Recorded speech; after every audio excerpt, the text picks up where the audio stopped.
a una línea de autocontrol y a una línea donde se considera, por ejemplo, que el brahmacharya, la continencia sexual, es fundamental para el ascenso de la energía, para el despertar de Kundalini, y etcétera, etcétera. Entonces, el punto es que en lo que sí convergen la bioenergética y el yoga es en el tema de la inclusión del cuerpo como la herramienta mientras que el yoga apunta hacia un tema trascendente, el Hatha Yoga particularmente apunta hacia una cuestión trascendente a partir de lo corporal.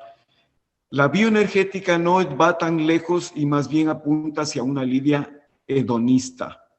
El tema es que el sujeto está, como apunté hace un momento, en este mundo para experimentar el placer.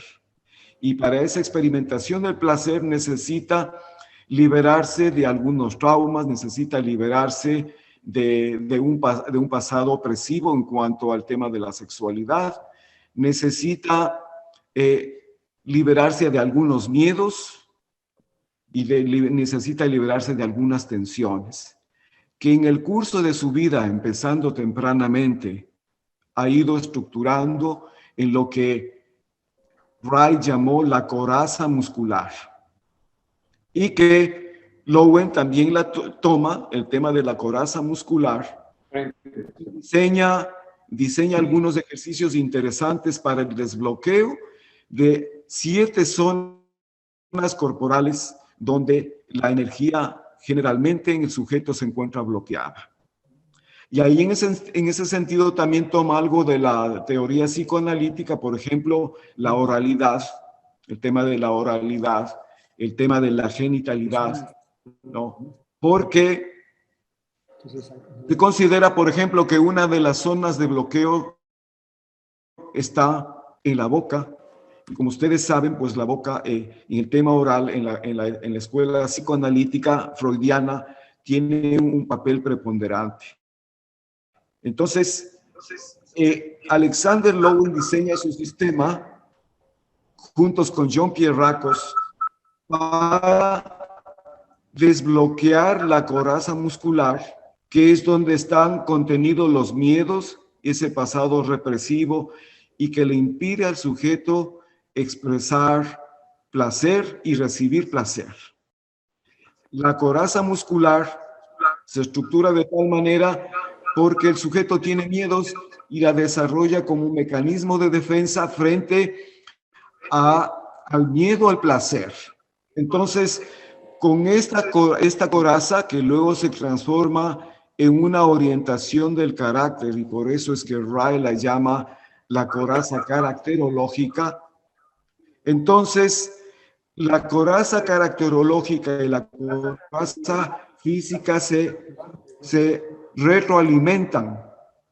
Mientras puede que el sujeto trabaje físicamente, y por ejemplo en el caso del yoga puntualmente, puede que el sujeto llegue a situaciones de desbloqueos, a situaciones de un profundo relajamiento, pero el punto es que cuando ocurren estos estados de profundo relajamiento, de profunda calma mental, eventualmente pueden emerger emociones muy primarias, emociones que contienen dolores y represiones y traumas.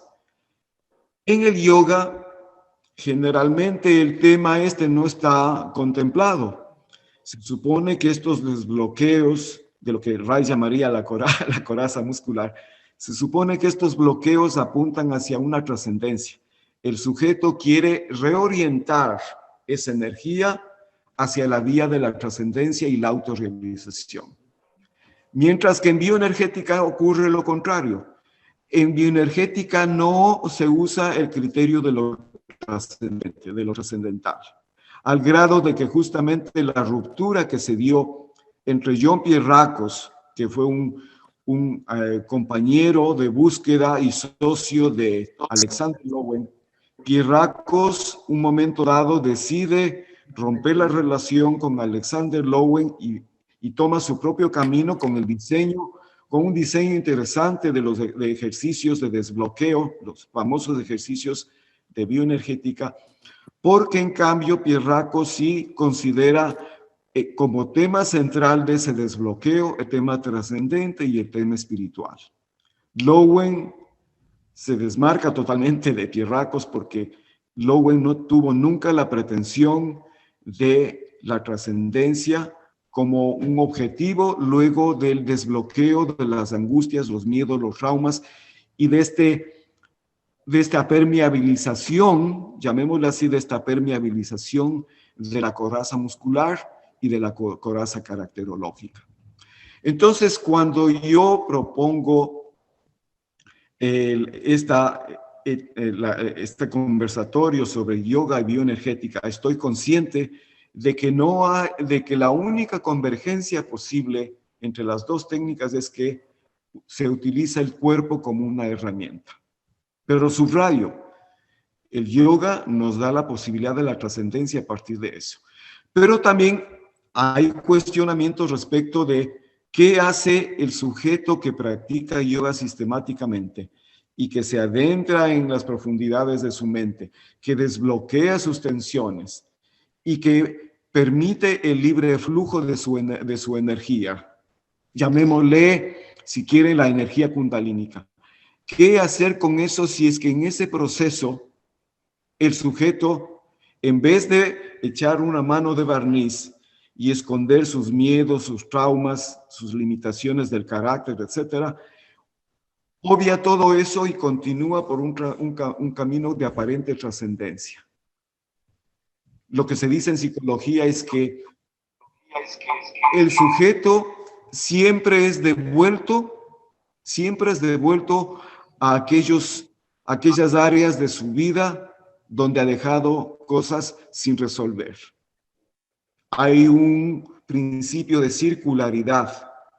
Si yo obvio en cierto punto de mi vida aspectos dolorosos, no asumo mis traumas, no asumo que tengo que lidiar con mis fantasías y con mis fantasmas, y yo sigo el curso, simplemente me levanto de hombros e ignoro, entonces puede ocurrir lo que el maestro de la Ferrier muy atinadamente dice en el yoga yoguismo. Ustedes recordarán eso cuando el maestro dice que la represión que produce rostros de muertos andantes, dice el maestro, yo prefiero al sujeto entregado plenamente a los placeres del mundo y siendo auténtico antes que un sujeto que camina por la vida como un muerto andante.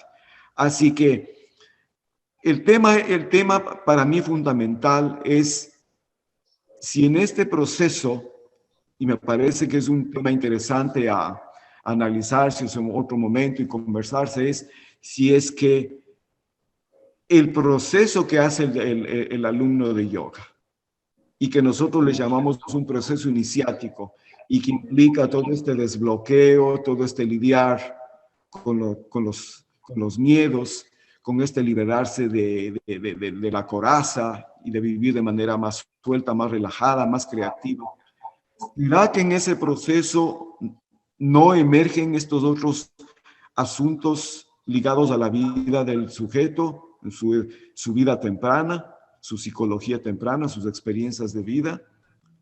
¿Cómo hacer para utilizar todo ese material, para darle una trascendencia, sí, pero además ayudar al sujeto para que tenga esta capacidad que tanto Ray como Lowen proponen, lo que ellos decían, la personalidad orgástica, algunos le llaman orgástica, que es esta capacidad plena, no solamente de alcanzar la liberación en el coito y en el orgasmo, sino esta personalidad expansiva, alegre, creativa, de como se dice en inglés, easygoing, ¿no? Que se relaciona con el mundo con un grado de libertad y de creatividad.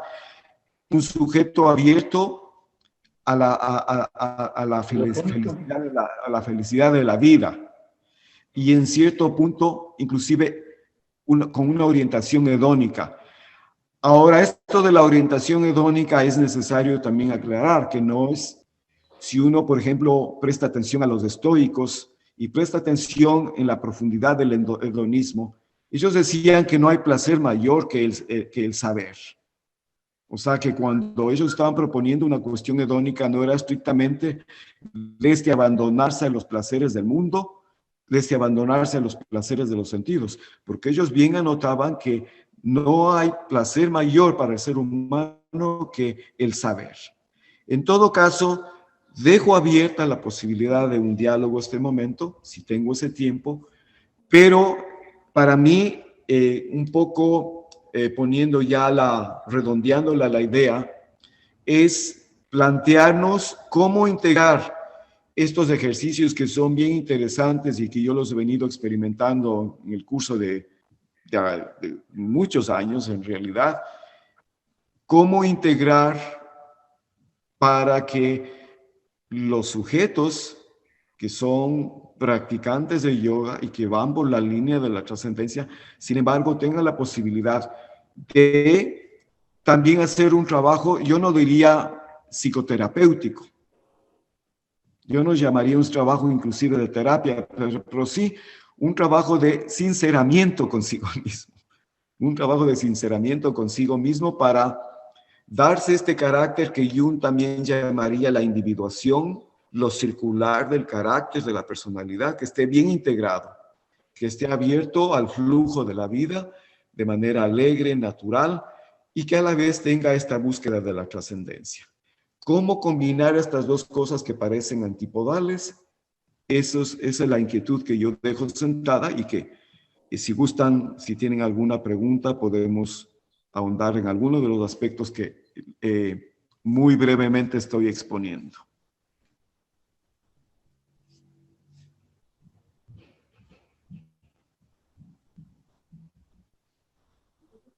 Dejo abierto si es que tengo tiempo. Dejo abierto los micrófonos por si alguien uno de los asistentes.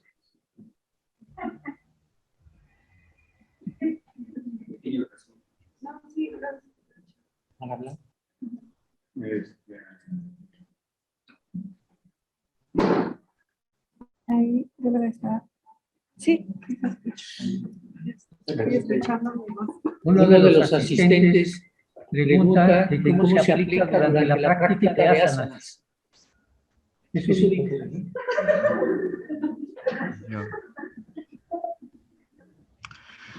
insisto, hay que considerar que yoga parte también desde una postura donde hay de antemano una especie de exclusión de las corrientes hedónicas y placenteras, porque el sujeto tiene esta introspección, tiene como marco esto del pratyahara, el control de los sentidos, de las percepciones sensoriales, y un poco va en la línea del bloqueo de lo que serían, porque puede ocurrir en la práctica de yoga, puede ocurrir que vengan estos oleajes, llamémosle así, estos oleajes placenteros, porque uno está estimulando obviamente los chakras, está estimulando ciertas zonas corporales y puede ocurrir esto. Y de hecho, me imagino que muchos han experimentado una cierta potenciación de la libido. No solamente la libido en términos de lo genital, sino la libido en términos de la apertura a la vida, tal como lo concebía Jung, más allá de la visión freudiana, que era muy restringido el tema de la libido, muy restringido a lo genital, a lo sexual. Jung se abre a la libido como una expresión de la vida misma, como una expresión universal de la vida. Entonces, en el sujeto la libido se da cuando se activa la libido mediante la práctica de la respiración, el relajamiento, las posturas de yoga, la meditación. Hay evidentemente se eleva la energía, se activa la energía, la libido. Uno de los canales puede ser evidentemente lo sexual, lo genital. Puede convertirse en una urgencia inclusive. Una urgencia que para el sujeto se convierte en toda una carga, un dilema. O puede ser también esa energía transmutada. Ahí entramos en el tema de la transmutación, ¿no? Y lo que en el psicoanálisis se llamó precisamente la transmutación. ¿Cómo nosotros entendemos la transmutación? Este también es otro tema. ¿Hacia dónde llevar esa energía? Si el sujeto ya la despierta mediante la práctica de estas disciplinas, ¿en qué aspectos de su vida de manera concreta va a aplicar esta energía plus, o plus, como le dicen en español, plus? Yo tengo una mayor, presencia de esta energía, de la libido, y se va expresando sensorialmente en el sujeto. Puede canalizarse por el lado oral. Puede que el sujeto se vuelva una persona que está muy dada a los placeres del paladar. Puede volverse también muy, muy visual. Puede volverse una urgencia visual, puede volverse una urgencia también auditiva, que es un tema que el mundo contemporáneo afronta, ¿no? Estas urgencias sensoriales. El yoga puede ayudar, a la vez que eleva los niveles de la energía de la libido, también puede poner al sujeto en la vía de una trascendencia. Y ahí viene justamente el tema iniciático y viene la guía de alguien experimentado, en un primer momento por un instructor calificado, y luego pues obviamente con la guía de un maestro, porque esos canales se abren indudablemente que se abren. Y puede ser caudales que al propio sujeto le pueden llevar a situaciones de una, ¿qué se puede decir? Que les provoquen una desorientación, que le desubiquen en la vida, porque está de pronto con esta energía, superávit, llamémoslo así. A propósito, el propio Wright habla de la economía, ¿no? Es un término, la economía, en este caso la economía sexual. Cuando se acrecienta esta economía, el sujeto tiene que estar presto a canalizarlo, a sublimarlo de alguna forma. Puede ser el arte, puede ser el servicio a los demás mediante la vía del karma yoga, puede ser mediante el Jnana yoga, con una mayor capacidad perceptiva intelectual, puede ser mediante el servicio de los demás en el tema desde el corazón, desde el amor, ¿no? Desde la solidaridad. Es decir, hay vías de aplicación y de transmutación y sublimación de la energía. Pero para redondear la idea, el sujeto tiene que sincerar esa energía. Tiene que estar consciente de que está ahí presente. No puede reprimirla o suprimirla, porque la naturaleza va a encontrar un cauce. La naturaleza siempre se sale por sus fueros. Entonces el sujeto puede volverse compulsivo en muchos aspectos de su conducta. Compulsivo en muchos aspectos de su conducta. ¿Alguien me la saco?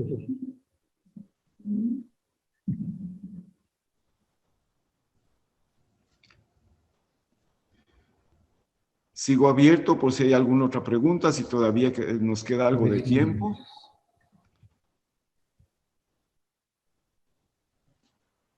Veamos si es que los que están conectados tienen algún comentario. Ya, perfecto.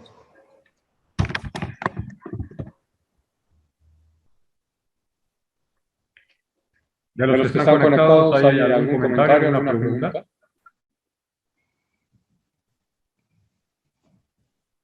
No parece.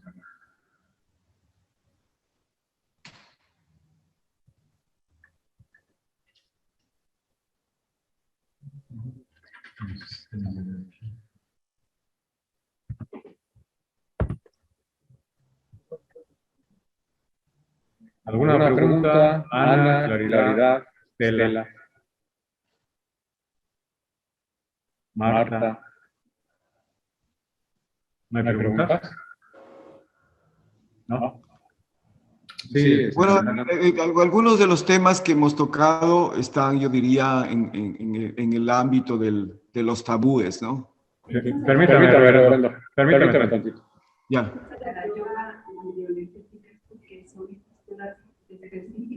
A ello, ¿cómo está relacionando a la bioenergética? Una de las preguntas que están haciendo aquí en el público presente, ¿cuál es la relación entre el yoga y la parte de la bioenergética? Si son posturas específicas.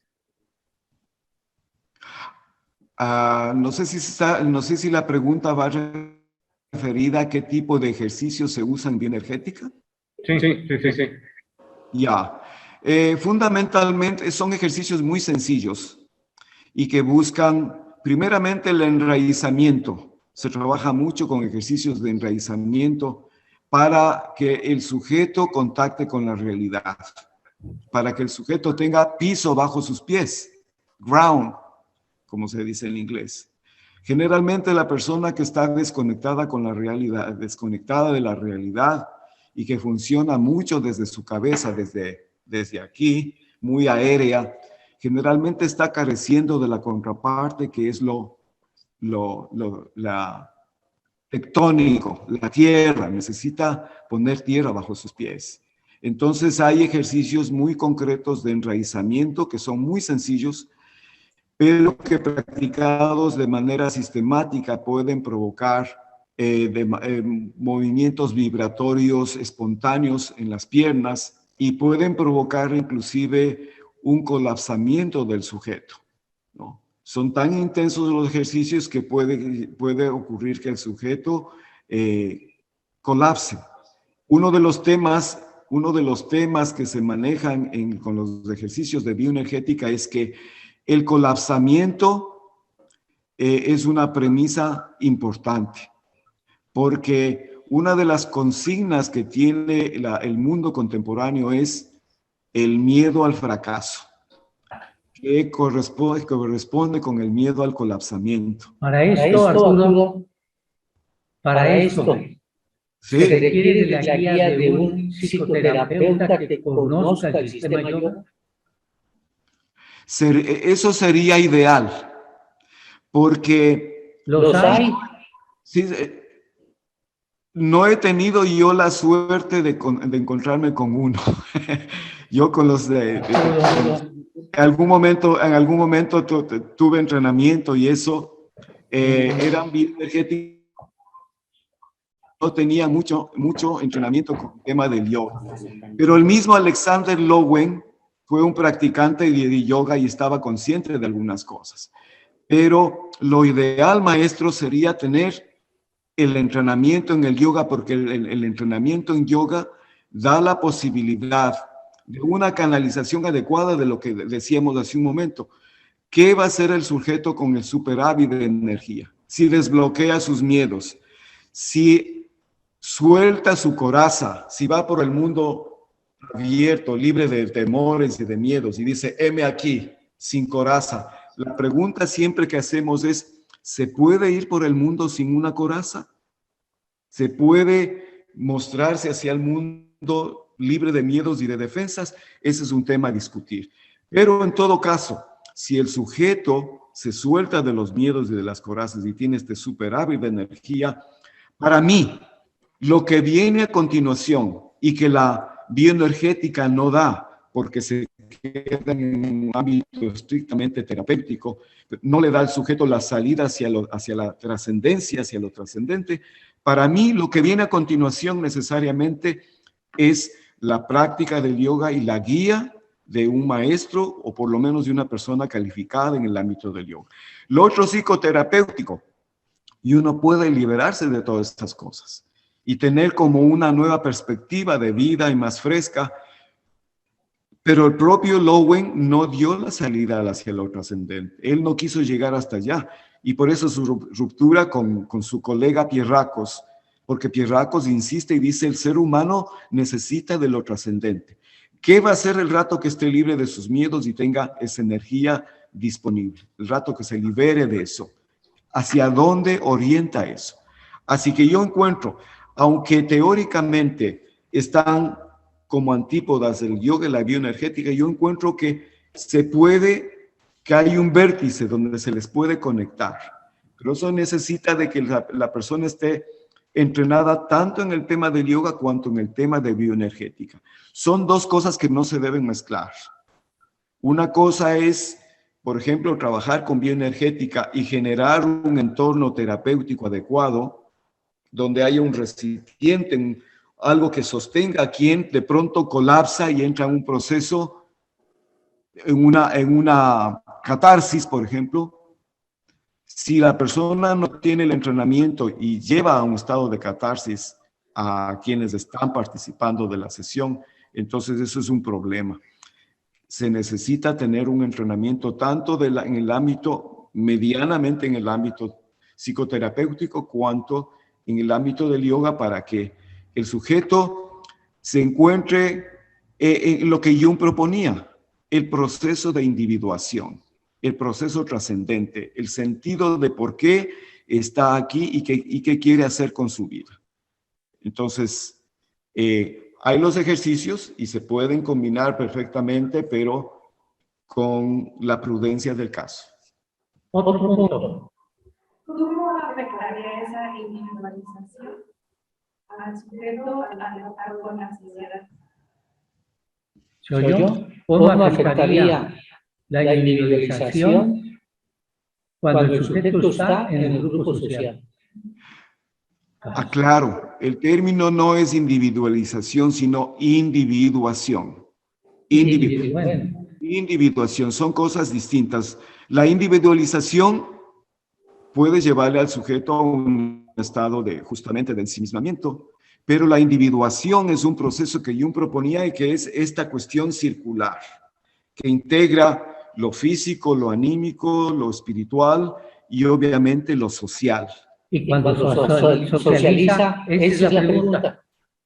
Y cuando socializa, su socialización se vuelve abierta, comunicativa, solidaria, amorosa, tolerante, profundamente tolerante. Y si lo que impera es el ego.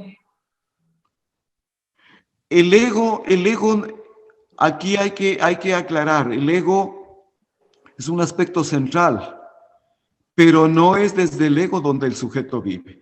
El ego está asociado necesariamente con la persona, con la máscara, ¿no? El ego es... que va a llegar amorosamente al grupo social. Perdón, no le escuché bien.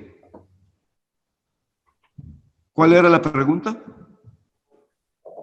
Que está garantizado que la individuación, cuando llegue con el grupo social, va a comportar amorosamente. Ya está garantizado. Se va a comportar amorosamente.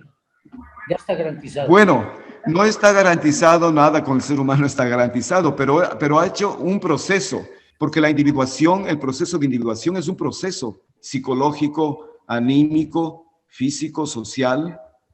Es un proceso. No le podemos llamar, no le podemos,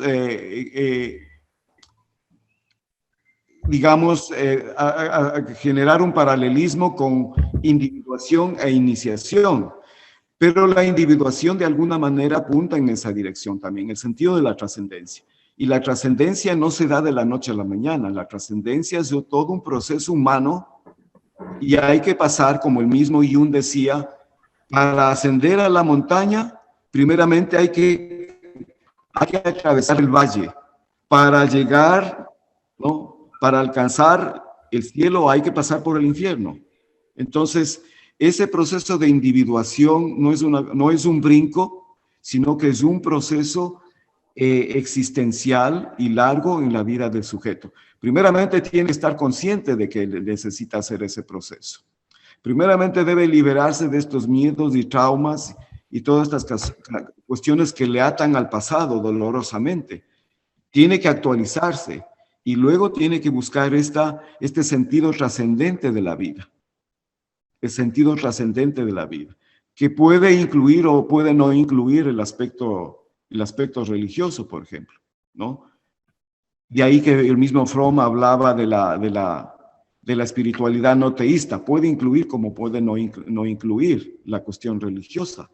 Pero el tema trascendente pasa por este sentido de que hay por sobre el sujeto y por sobre la vida un orden. Hay un orden. Esa conexión con ese orden, con ese misterio, es lo que Jung le llamó el proceso de individuación, cuando el individuo se completa a sí mismo, pero ese completarse abraza todo lo existente. Sí, bueno, no sé si hay alguna última pregunta, y si no ya estaríamos cerrando este tema.